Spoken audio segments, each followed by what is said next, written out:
अस्सलाम वालेकुम। ये हमारे पास कंप्यूटर की एक डीसी पावर सप्लाई है जो कि 12 वोल्ट और 62.5 एम्पियर्स में है। हम इससे एक टाइम में 3-4 पंखे जो डीसी एयर कूलर फ़ैन है वो चला सकते हैं।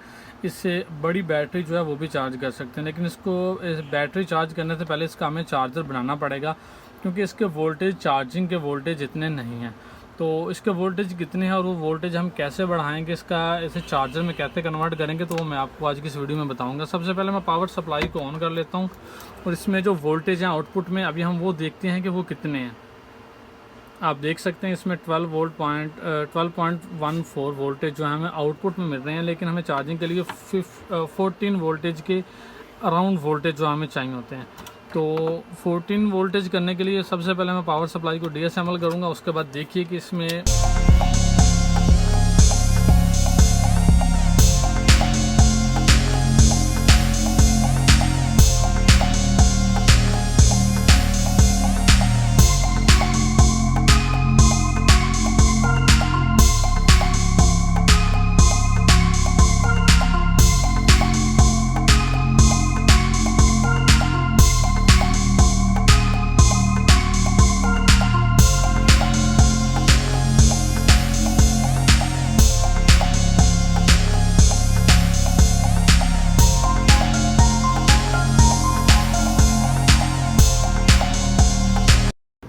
इसके वोल्टेज जो हैं वो बढ़ाने के लिए हमें यहाँ पे एक वेरिएबल होती है, वेरिएबल को ढूंढना पड़ेगा जिससे हम वोल्टेज को कम या ज़्यादा कर सकते हैं, जो कि 12 वोल्टेज होते हैं। तो अभी हम वेरिएबल देखते हैं, तो मुझे यहाँ पे एक छोटी सी SMD वेरिएबल नज़र आई है। ये वेरिएबल आम पावर सप्लाई की निस्बत थोड़ी सी छोटी है, क्योंकि जो पहले पावर सप्लाई थी ये असल में सर्वर की पावर सप्लाई है, और जो डेस्कटॉप कंप्यूटर या टावर कंप्यूटर की सप्लाई होती है उनमें वेरिएबल थोड़ी सी बड़ी होती है। हम इसे घुमा के वोल्टेज को कम या ज़्यादा कर सकते हैं। तो अभी मैं इसे घुमाता हूँ और देखते हैं कि वोल्टेज मैक्सिमम कितने हो जाते हैं। तो मैं मल्टीमीटर जो है वो मल्टीमीटर की प्रोब को पावर सप्लाई से लगा देता हूँ क्रोकोडाइल की मदद से,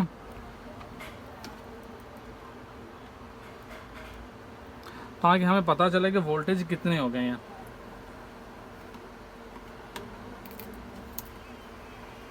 सप्लाई जो है वो ऑन हो गई है और आप देख सकते हैं कि इसमें वोल्टेज जो है,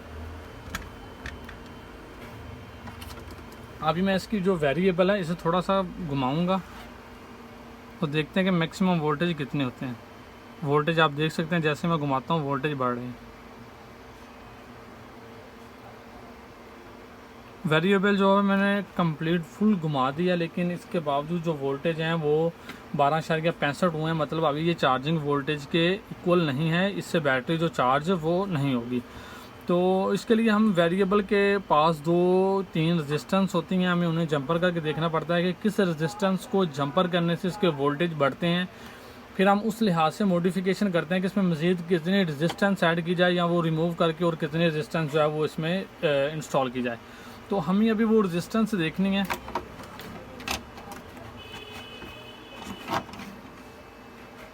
वेरिएबल के इस तरफ कोई भी रेजिस्टेंस नहीं है। एक बात याद रखिएगा, इसमें बड़े हाई वोल्टेज स्टोर होते हैं, जैसा कि आप ये कैपेसिटर पे देख सकते हैं। इसमें 450 वोल्ट और 560 UF का कैपेसिटर है। जब तक पावर सप्लाई डिस्चार्ज ना हो जाए इन फ़ैन की मदद जो कि इसके अंदर ही लगे होते हैं, आपने इसको नहीं छेड़ना नहीं है। तो इस तरफ रेजिस्टेंस मुझे नज़र आ रही हैं, 2 रेजिस्टेंस लगी हुई हैं। तो मैं अभी इन रेजिस्टेंस को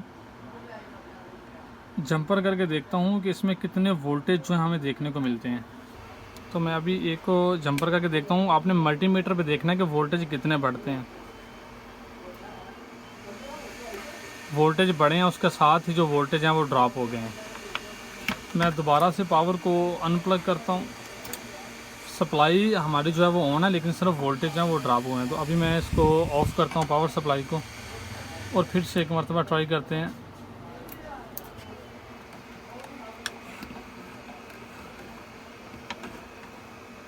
बहुत ज़्यादा केयर की ज़रूरत होती है क्योंकि इसमें बहुत ज़्यादा हाई वोल्टेज है। मैं दोबारा से जंपर करूँगा इसे।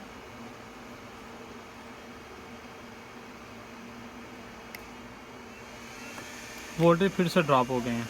तो अभी हमने क्या करना है, अभी हमने इसमें एक ऑप्टो कपलर जो है वो ढूंढना है जिसकी मदद से इसके वोल्टेज ड्रॉप ना हो।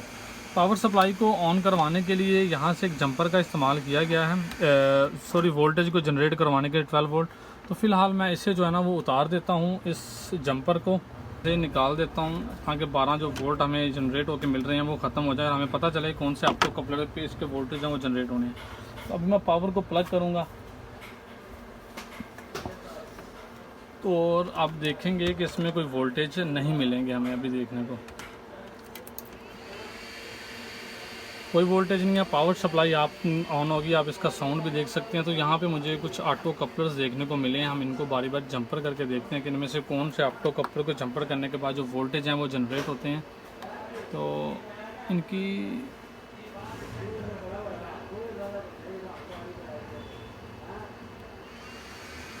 मैंने इसे जंपर किया तो इसके जो वोल्टेज हैं वो जनरेट हो गए हैं। मुझे इसे जंपर करना ताकि नेक्स्ट टाइम जब मैं रेजिस्टेंस को जंपर करूं तो ये सप्लाई बंद ना हो, वोल्टेज जो आने हैं वो बंद ना हो जाए।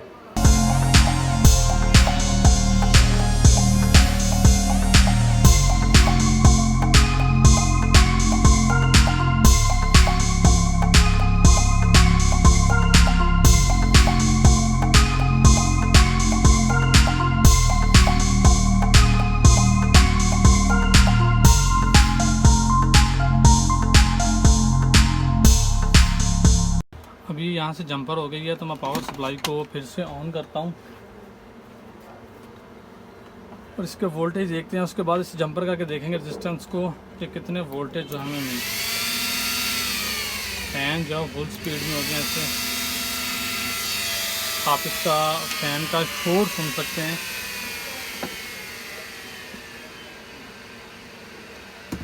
और मैं दोबारा से इसे जंपर करके देखूँगा कि वोल्टेज जो है वो कितने होते हैं।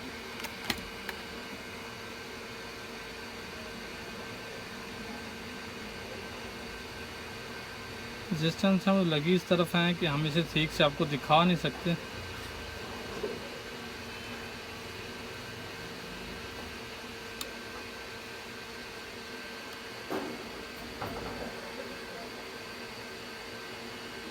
इससे नहीं हुआ। अभी मल्टीमीटर को देखिएगा,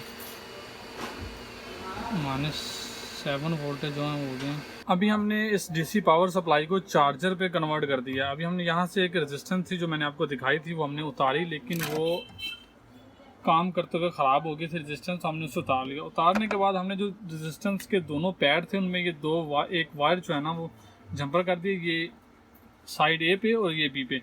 तो इसके दरमियान हमने एक रेजिस्टेंस लगाई है जो कि तकरीबन 3.3 के की रेजिस्टेंस है, और एक हमने स्क्रैप से एलसीडी का जो पावर सप्लाई होती है उसमें से एक वेरिएबल रजिस्टर निकाल लिया है। इसकी मदद से हम वोल्टेज जितने चाहें उतने कर सकते हैं चार्जिंग के लिए। तो अभी मैं इसे पावर प्लग करता हूँ। ये हमें काफ़ी मुश्किल पेश आई, उसके अलावा हमने बहुत सी रेजिस्टेंस लगा के देखी, बड़ा फार्मूला लगा के देखा, लेकिन काम नहीं चल रहा था। हमें एग्जैक्ट रेजिस्टेंस जो थी वो नहीं मिल रही, जिसके बाद हमने ये वेरिएबल लगाई है। तो मैं अभी इसमें पावर प्लग करता हूँ, वोल्टेज देखते हैं कितने हैं इसके। आप फैन काफ़ी शोर कर रहे हैं, आप देख सकते हैं कि इसमें जो वोल्टेज हैं वो 13.55 है। तो मैं यहाँ से वोल्टेज जो है वो कम या ज़्यादा कर सकता हूँ। ये टेस्टर ठीक से नहीं आ रहा तो मैं हाथ से घुमाता हूँ इसे, आप देख सकते हैं कि वोल्टेज जो है अभी कम हो रहे हैं। तो मैं वोल्टेज कितने कम होते हैं, ये 10 वोल्टेज हो गए हैं, तकरीबन 11 वोल्टेज के लगभग। तो अभी मैं इसके वोल्टेज बढ़ाता हूँ और देखते हैं मैक्सिमम वोल्टेज कितने हो जाते हैं। जबकि चार्जिंग के लिए हमें 13.3, 4, 5 वोल्टेज चाहिए होते हैं। तो आपने बहुत सी वीडियोस में देखा भी होगा कि वो 14.5 वोल्टेज हैं, वो ज़रूरी नहीं है उतने ज़्यादा वोल्टेज। तो ये देखें, ये वोल्टेज बढ़ रहे हैं, 14 वोल्टेज से ज़्यादा हो गए, 15 वोल्ट से ज़्यादा हो गए हैं, 16 वोल्टेज। अभी मैं कम कर देता हूँ ताकि सप्लाई को नुकसान ना हो जाए। तो आप जितने चाहें यहाँ से इस वेरिएबल रेजिस्टेंस को लगाने के बाद उतने वोल्टेज सेलेक्ट कर सकते हैं। तो मेरे ख्याल से मुझे जो मैक्सिमम वोल्टेज चाहिए वो 13 कुछ हो जाएं। मुझे जो बैटरी वोल्टेज के चार्जिंग के लिए चाहिए वो 13.60 वोल्टेज मैं कर लेता हूँ। ये वोल्टेज मैंने एडजस्ट कर लिए। कितना आसान तरीका है वोल्टेज को कम या ज़्यादा करने का। ये मैंने बिल्कुल स्क्रैप से निकाली है एक एलसीडी की पावर सप्लाई से, जो कि ये मेरे पास मौजूद है, और इसे मैंने इस जगह से निकाला है, इस पॉइंट से। तो इस तरह से आप डीसी पावर सप्लाई जो है उसे चार्जिंग के लिए चार्जर में इस तरह से कन्वर्ट कर सकते हैं आप।